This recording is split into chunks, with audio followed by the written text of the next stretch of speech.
Narraciones Inenarrables presenta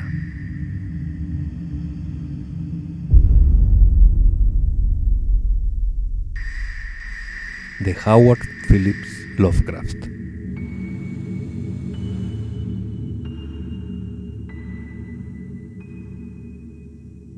El alquimista. Allá en lo alto, coronando la herbosa cima un montículo escarpado, de falda cubierta por los árboles nudosos de la selva primordial, se levanta la vieja mansión de mis antepasados. Durante siglos sus almenas han contemplado ceñudas el salvaje y accidentado terreno circundante, sirviendo de hogar y fortaleza para la casa altanera, cuyo honrado linaje es más viejo aún que los muros cubiertos de musgo del castillo. Sus antiguos torreones, castigados durante generaciones por las tormentas, demolidos por el lento pero implacable paso del tiempo, formaban en la época feudal una de las más temidas y formidables fortalezas de toda Francia. Desde las aspilleras de sus parapetos y desde sus escarpadas almenas, muchos varones, condes y aún reyes han sido desafiados sin que nunca resonara en sus espaciosos salones el paso del invasor. Pero todo ha cambiado desde aquellos gloriosos años. Una pobreza rayana en la indigencia, unida a la altanería que impide aliviarla mediante el ejercicio del comercio, ha negado a los vástagos del linaje la oportunidad de mantener sus posesiones en su primitivo esplendor. Y las derruidas piedras de los muros, la maleza que invade los patios, el foso seco y polvoriento, así como las baldosas sueltas, las tablazonas comidas de gusanos y los deslucidos tapices del interior, todo narra un melancólico cuento de perdidas grandezas.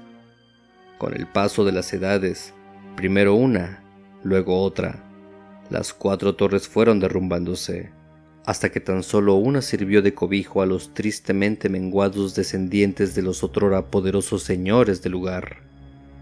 Fue en una de las vastas y lóbregas estancias de esa torre que aún seguía en pie donde yo, Antoine, el último de los desdichados y maldecidos condes de C, vine al mundo, hace 19 años. Entre esos muros, y entre las oscuras y sombrías frondas, los salvajes barrancos y las grutas de la ladera, pasaron los primeros años de mi atormentada vida. Nunca conocí a mis progenitores. Mi padre murió a la edad de 32, un mes después de mi nacimiento, alcanzado por una piedra de uno de los abandonados parapetos del castillo. Y, habiendo fallecido mi madre al darme a luz, mi cuidado y educación corrieron a cargo del único servidor que nos quedaba, un hombre anciano y fiel de notable inteligencia que recuerdo que se llamaba Pierre. Yo no era más que un chiquillo, y la carencia de compañía que eso acarreaba se veía aumentada por el extraño cuidado que mi añoso guardián se tomaba para privarme del trato de los muchachos campesinos, aquellos cuyas moradas se desperdigaban por los llanos circundantes en la base de la colina. Por entonces, Pierre me había dicho que tal restricción era debida a que mi nacimiento noble me colocaba por encima del trato con aquellos plebeyos compañeros. Ahora sé que su verdadera intención era ahorrarme los vagos rumores que corrían acerca de la espantosa maldición que afligía a mi linaje, cosas que se contaban en la noche y eran magnificadas por los sencillos aldeanos según hablaban en voz baja al resplandor del hogar en sus chozas. Aislado de esa manera, librado a mis propios recursos, ocupaba mis horas de infancia en hojear los viejos tomos que llenaban la biblioteca del castillo, colmada de sombras, y en vagar sin ton ni son por el perpetuo crepúsculo del espectral bosque que cubría la falda de la colina. Fue quizás merced a tales contornos el que mi mente adquiriera pronto tintes de melancolía. Esos estudios y temas que tocaban lo oscuro y lo oculto de la naturaleza era lo que más llamaban mi atención. Poco fue lo que me permitieron saber de mi propia ascendencia, y lo poco que supe me sumía en hondas depresiones.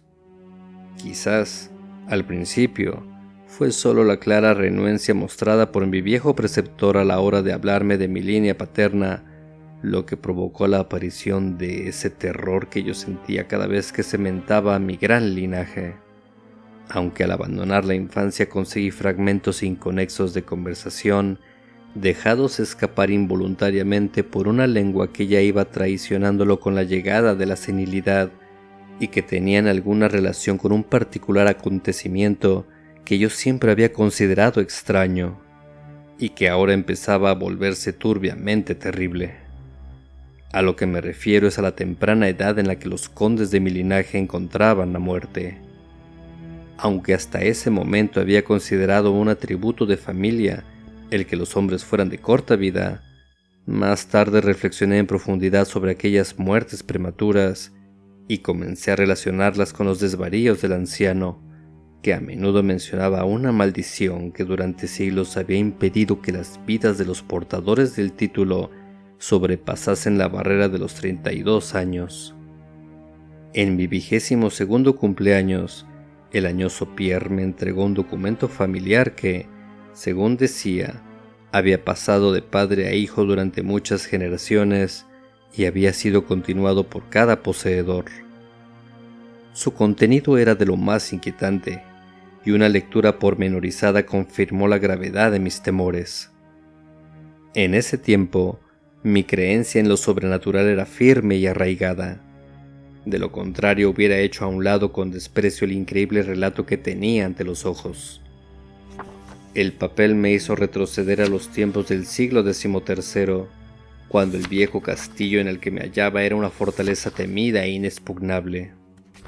En él se hablaba de cierto anciano que una vez vivió en nuestras posesiones, alguien de no pocos talentos, aunque su rango apenas rebasaba el de campesinos. Era de nombre Michel, de usual sobrenombre Mouvet, el malhadado, debido a su siniestra reputación. A pesar de su clase, había estudiado, buscando cosas tales como la piedra filosofal y el elixir de la eterna juventud, y tenía fama de ducho en los terribles arcanos de la magia negra y la alquimia. Michel Mouvet tenía un hijo llamado Charles, un mozo tan avesado como él mismo en las artes ocultas, habiendo sido por ello apodado Le Sorcier, el brujo. Ambos, evitados por las gentes de bien, eran sospechosos de las prácticas más odiosas. El viejo Michel era acusado de haber quemado viva a su esposa, a modo de sacrificio al diablo, y, en lo tocante a las incontables desapariciones de hijos pequeños de campesinos, se tendía a señalar su puerta. Pero, a través de las oscuras naturalezas de padre e hijo, brillaba un rayo de humanidad y redención. El malvado viejo quería a su retoño con fiera intensidad, mientras que el mozo sentía por su padre una devoción más que filial. Una noche el castillo de la colina se encontró sumido en la más tremenda de las confusiones por la desaparición del joven Godfrey, hijo del conde Henry. Un grupo de búsqueda, encabezado por el frenético padre, invadió la choza de los brujos, hallando al viejo Michel Mouvet mientras trasteaba en un inmenso caldero que bullía violentamente.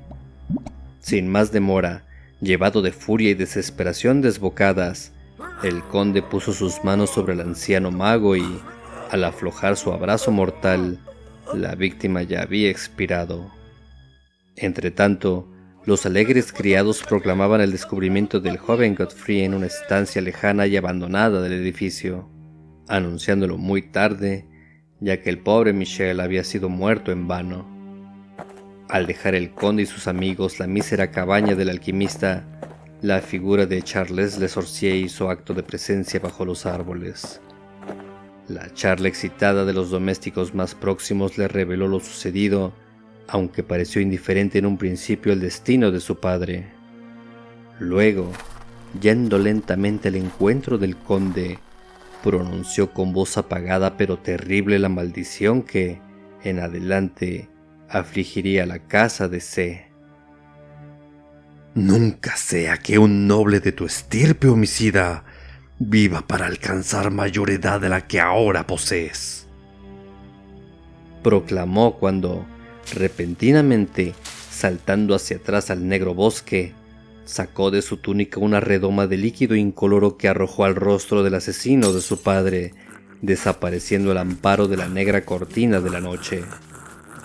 El conde murió sin decir palabra y fue sepultado al día siguiente, con apenas 32 años. Nunca descubrieron rastro del asesino, aunque implacables bandas de campesinos batieron las frondas cercanas y las praderas que rodeaban la colina. El tiempo y la falta de recordatorios aminoraron la idea de la maldición de la mente de la familia del conde muerto. Así que cuando Godfrey, causante inocente de toda la tragedia y ahora portador de un título, murió traspasado por una flecha en el transcurso de una cacería, a la edad de 32 años, no hubo otro pensamiento que el de pesar por su deceso. Pero cuando, años después, el nuevo joven conde, de nombre Rupert, fue encontrado muerto en un campo cercano y sin mediar causa aparente, los campesinos dieron en murmurar acerca de que su amo apenas sobrepasaba los 32 cumpleaños cuando fue sorprendido por su temprana muerte.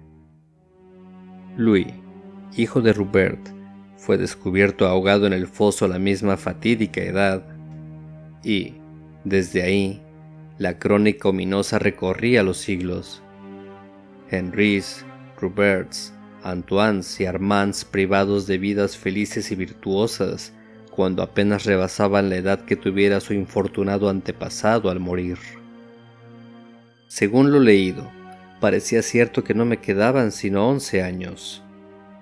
Mi vida, tenida hasta entonces en tan poco, se me hizo ahora más preciosa a cada día que pasaba, y me fui progresivamente sumergiendo en los misterios del oculto mundo de la magia negra. Solitario como era, la ciencia moderna no me había perturbado y trabajaba como en la Edad Media, tan empeñado como estuvieran el viejo Michel y el joven Charles en la adquisición de saber demonológico y alquímico. Aunque leía cuanto caía en mis manos, no encontraba explicación para la extraña maldición que afligía a mi familia. En los pocos momentos de pensamiento racional, podía llegar tan lejos como para buscar alguna explicación natural, atribuyendo las tempranas muertes de mis antepasados al siniestro Charles Le Sorcier y sus herederos. Pero, descubriendo tras minuciosas investigaciones que no había descendientes conocidos del alquimista, me volví nuevamente a los estudios ocultos y de nuevo me esforcé en encontrar un hechizo capaz de liberar a mi estirpe de esa terrible carga. En algo estaba plenamente resuelto. No me casaría jamás, y ya que las ramas restantes de la familia se habían extinguido, pondría fin conmigo a la maldición. Cuando yo frisaba los 30, el viejo Pierre fue reclamado por el otro mundo. Lo enterré sin ayuda bajo las piedras del patio por el que tanto gustara de deambular en vida.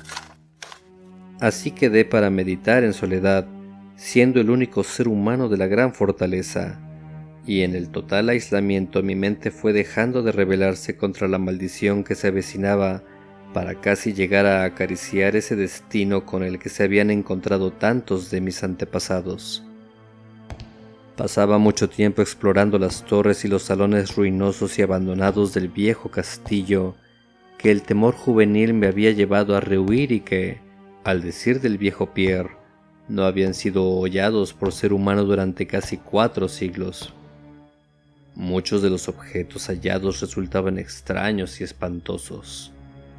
Mis ojos descubrieron muebles cubiertos por polvo de siglos, desmoronándose en la putridez de largas exposiciones a la humedad.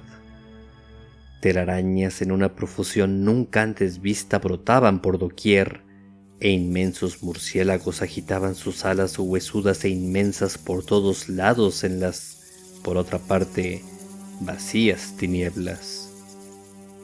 Guardaba el cálculo más cuidadoso de mi edad exacta, aún de los días y horas, ya que cada oscilación del péndulo del gran reloj de la biblioteca desgranaba una pizca más de mi condenada existencia.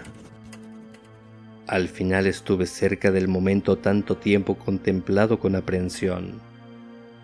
Dado que la mayoría de mis antepasados fueron abatidos poco después de llegar a la edad exacta que tenía el conde Henry al morir, yo aguardaba en cualquier instante la llegada de una muerte desconocida. ¿En qué extraña forma me alcanzaría la maldición? Eso no sabía decirlo, pero estaba decidido a que, al menos, no me encontrara atemorizado o pasivo. Con renovado vigor, me apliqué al examen del viejo castillo y cuanto contenía. El suceso culminante de mi vida tuvo lugar durante una de mis exploraciones más largas en la parte abandonada del castillo. A menos de una semana de la fatídica hora que yo sabía había de marcar el límite final a mi estancia en la tierra, más allá de la cual yo no tenía siquiera atisbos de esperanza de conservar el hálito. Había empleado la mejor parte de la mañana yendo arriba y abajo por las escaleras medio en ruinas, en uno de los más castigados de los antiguos torreones. En el transcurso de la tarde me dediqué a los niveles inferiores, bajando a lo que parecía ser un calabozo medieval o quizás un polvorín subterráneo más bajo. Mientras deambulaba lentamente por los pasadizos llenos de incrustaciones al pie de la última escalera, el suelo se tornó sumamente húmedo y pronto, a la luz de mi trémula antorcha, descubrí que un muro sólido, manchado por el agua, impedía mi avance. Girándome para volver sobre mis pasos, fui a poner los ojos sobre una pequeña trampilla con anillo directamente bajo mis pies. Deteniéndome, logré alzarla con dificultad, descubriendo una negra abertura de la que brotaban tóxicas humaredas que hicieron chisporrotear mi antorcha, a cuyo titubeante resplandor vislumbré una escalera de piedra. Tan pronto como la antorcha, que yo había abatido hacia las repelentes profundidades, ardió libre y firmemente, emprendí el descenso. Los peldaños eran muchos y llevaban a un angosto pasadizo de piedra que supuse muy por debajo del nivel del suelo. Este túnel resultó de gran longitud y finalizaba en una masiva puerta de roble, resumante con la humedad del lugar, que resistió firmemente cualquier intento mío de abrirla.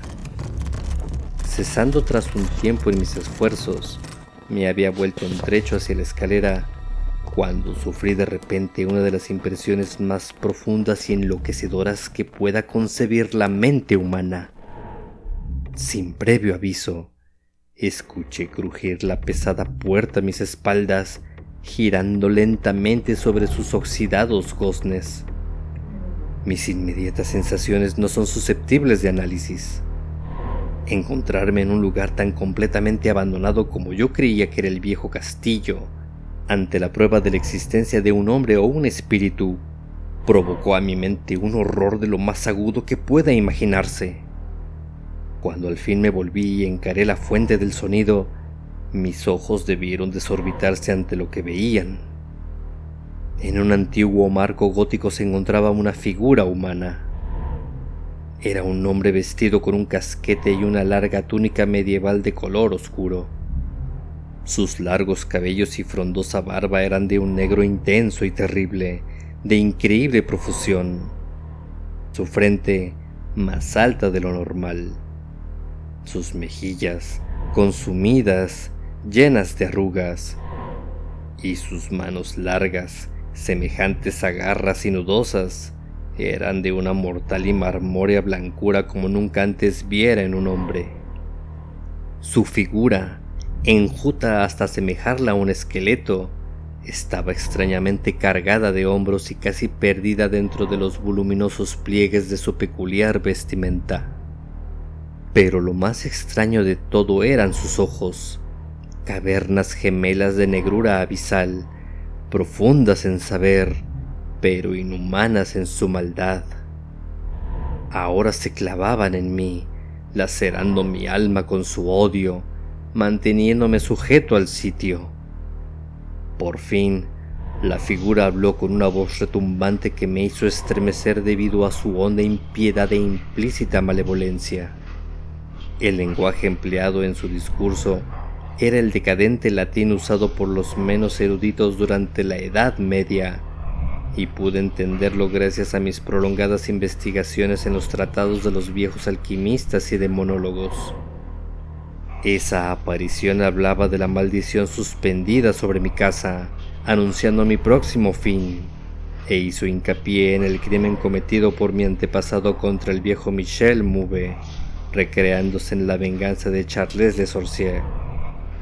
Relató cómo el joven Charles había escapado al amparo de la noche, volviendo al cabo de los años para matar al heredero Godfrey con una flecha, en la época en que éste alcanzó la edad que tuviera su padre al ser asesinado.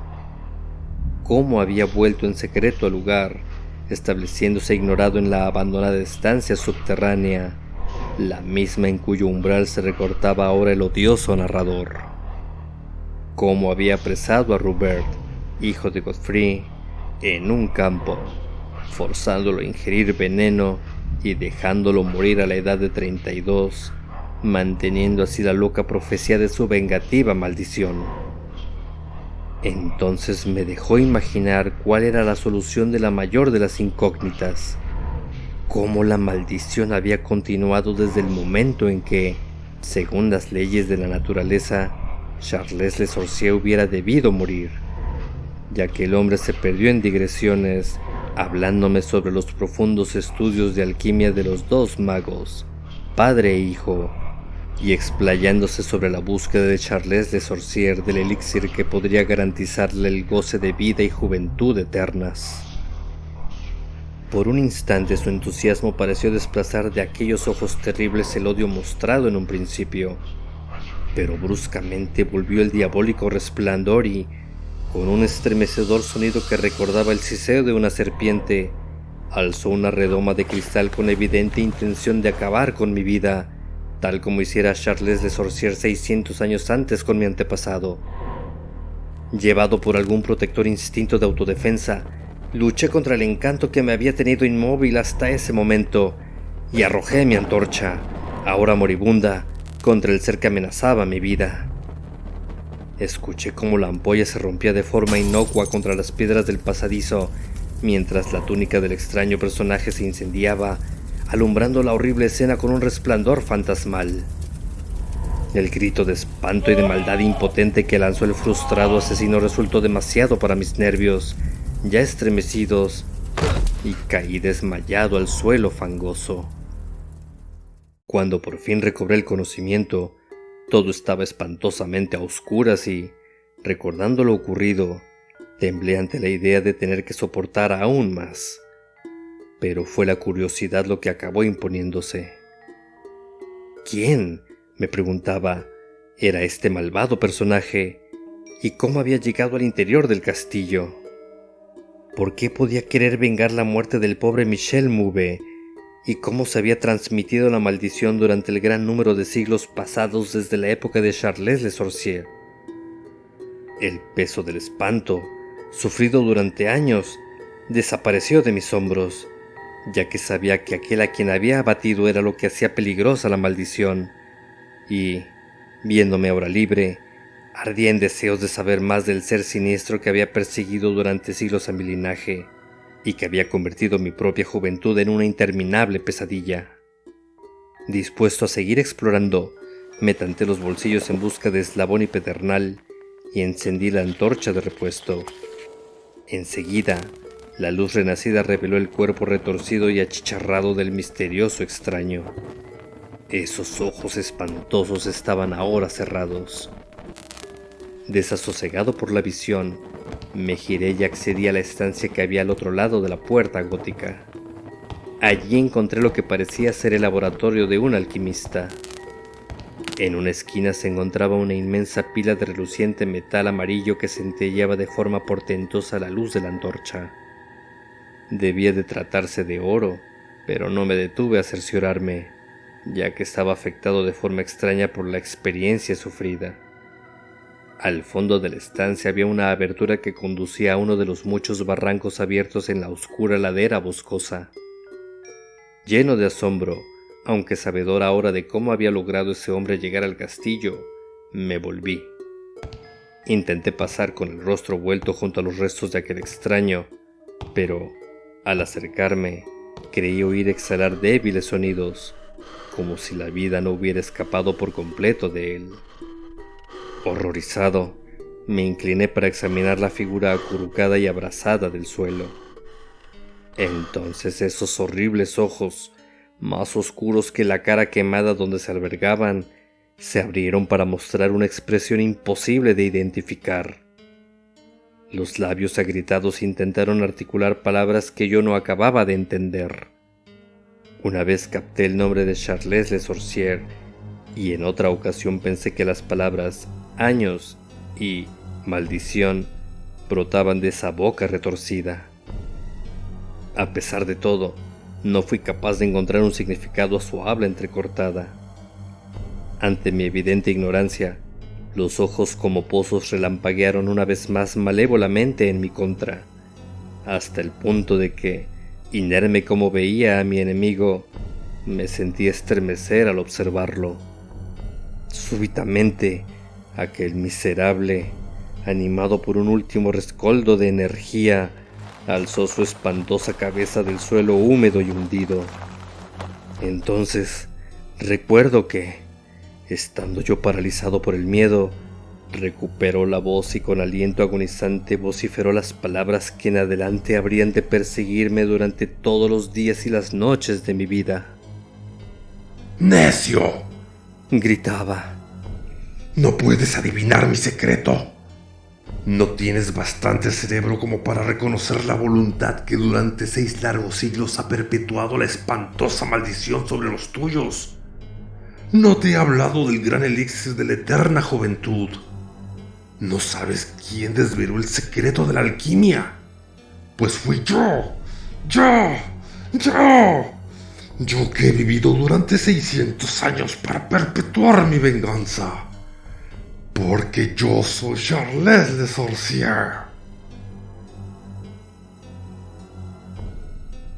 El alquimista.